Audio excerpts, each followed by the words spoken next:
Hi there, I'm Zach Shake. I'm a VP of Consulting at Magid, Global Media and Entertainment Division. Hi, everyone. I'm James Ambalathunkle. I'm Director of Emotional DNA at Magid. And today we're going to talk about anime.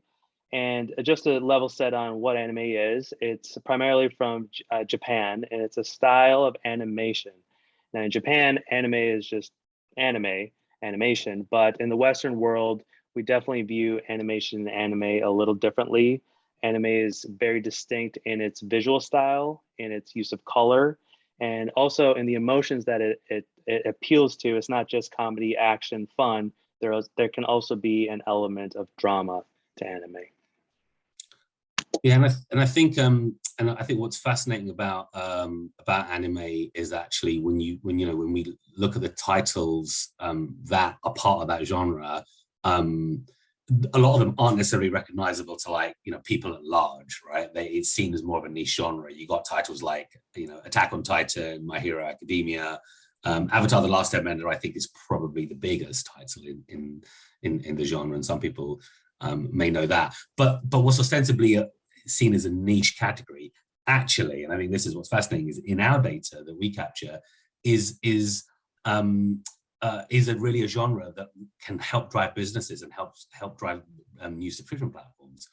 And the reason we've made that conclusion is that in our emotional DNA study, we're effectively capturing people's affinity and love of content and platforms. And one of the metrics that we capture is called the favorite metric. And what the favorite metric reflects is that in the 20 shows that each respondent in our survey answers questions on, they're asked which one of those 20 is their favorite.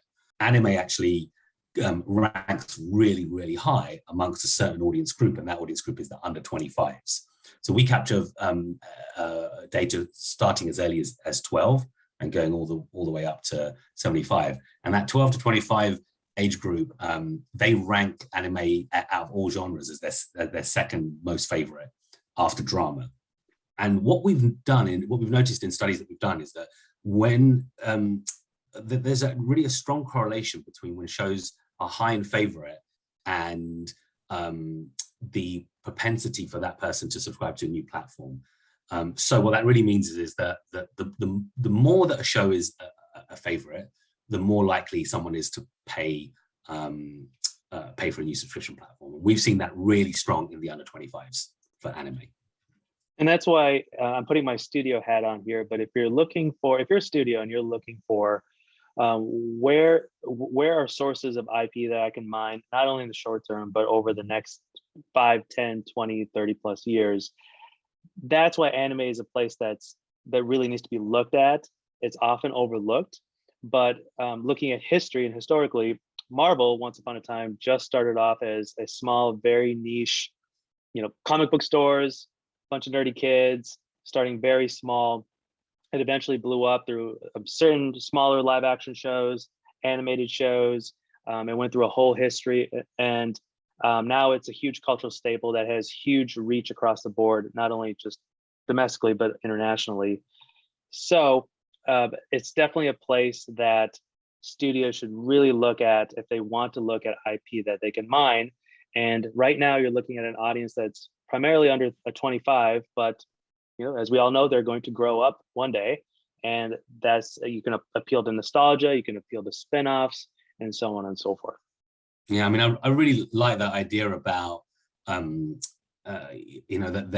this category that's seen as small can become something way bigger, and that Marvel is a great case study in that point. I think Marvel was a much smaller company. I think they almost did file for bankruptcy in the mid 90s, and then obviously became this enormous big supplier of mainstream Hollywood movies.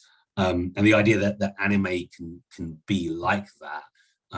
That just because it appeals to a very smaller specific group now, that in the long run, as that audience grows up and ages, that anime can't be mined for live action and other forms of kind of reboots, repurposes of that content to much larger audiences that maybe weren't exposed to it the first time around. I think it's a really smart strategy.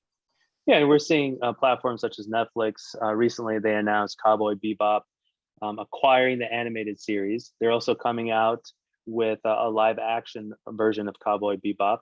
But and Netflix reported that over 100 million households around the world watched at least one anime title in the first 9 months of 2020, which is a 50% increase from 2019. So Netflix, they tend to be ahead of the pack. And right now, if you're looking for sort of what platform is taking the lead, Netflix is definitely in the lead when it comes to anime. And I think other platforms and also other studios should really be looking at closely at anime for a piece of IP that already within it has a global reach in primarily in East Asia and Asia, but now we're even seeing it here and domestically too. Thank you, everyone. If you want to know more about anime, more about our favorite metric and other genres, Emotional DNA, please don't hesitate to reach out to one of us.